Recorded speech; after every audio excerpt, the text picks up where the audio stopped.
Okay, something huge just happened at Apple. They made a power move that could honestly change everything for them, and it's all about one person. And trust me, this is way more than just a typical promotion. It's a massive signal about how Apple plans to win the next decade in tech. So, here's the headline. Apple announced that Johny Srouji, the genius who runs their entire silicon division, is now in charge of all hardware. This isn't just some new title. They literally created this role for him. It's a fundamental shift in how the entire company is structured. So that begs the really big question, right? Why on earth would you hand over the keys to the entire hardware kingdom? We're talking everything from the iPhone in your pocket to the wild new Vision Pro to a guy who designs chips. Well, to get that, you really have to get to know the man himself. To really understand this, we've got to rewind the clock a bit. See, before Apple could build the future it wanted, it had a massive problem it needed to solve first. And that, right there, is where this whole story really kicks off. So, Johny Srouji shows up at Apple way back in 2008 with what sounds like an impossible job. Build a world-class chip team basically from nothing. And just look at the results. A couple years later, his A4 chip is what made the very first iPad possible. Fast forward to 2020, and his M1 chip completely upended the entire computer industry. The guy just has a history of delivering absolute game changers, again and again. And Apple's leadership knows exactly what they have in them. For them, this isn't some kind of crazy gamble, it's just the next logical step. Srouji's work on silicon has been the secret weapon behind so much of Apple's success for over a decade. So, what was this big problem he was hired to fix in the first place? Well, it's pretty simple. Before Srouji, Apple had to buy its chips from other companies. And that meant they were constantly having to make compromises on performance, on battery life, even on what their products look like. They were building their dream house on somebody else's foundation.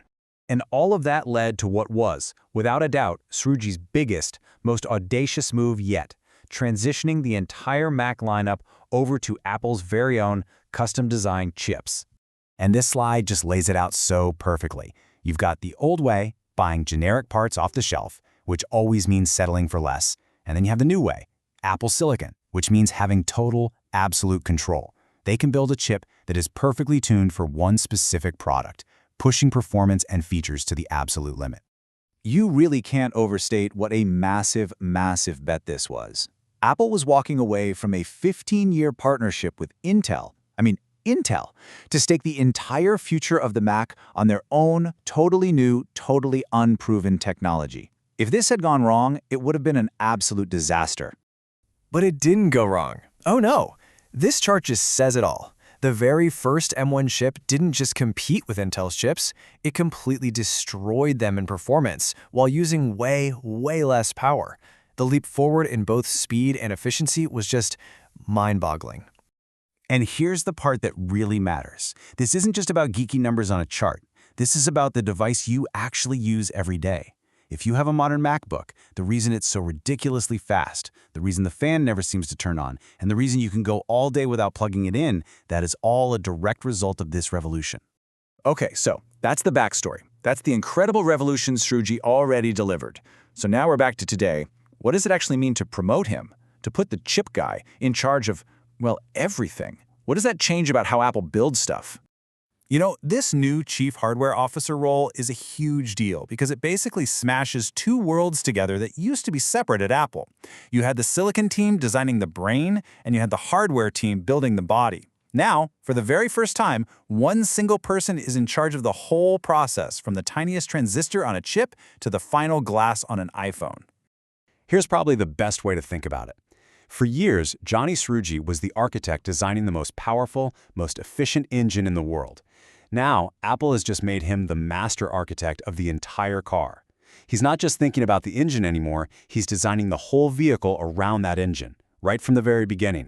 And what that does is create this unbelievably powerful new way of working. It all starts with designing a custom chip for a specific task. But now, at the exact same time, they're engineering the physical device with that chip in mind. And then the software team comes in and optimizes their code for that perfect, unique pairing. It becomes this perfect, self-reinforcing loop. So why does any of this actually matter to us? Well, it means Apple can come up with new ideas and get them into our hands faster. It means we're going to see products with performance that just seems impossible. But the biggest thing?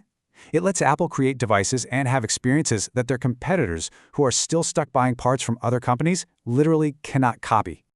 So where does this new, unified, superpowered hardware division go from here? What are the next big challenges for this master architect? Just look at what's on the horizon for Apple. You've got spatial computing with the Vision Pro, you have the enormous challenge of building truly smart, on-device AI, and then you have whatever crazy next-gen devices they're dreaming up.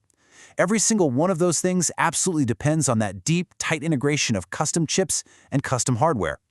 Srouji's promotion, it's not just a reward, it's getting the company ready for these next huge battles.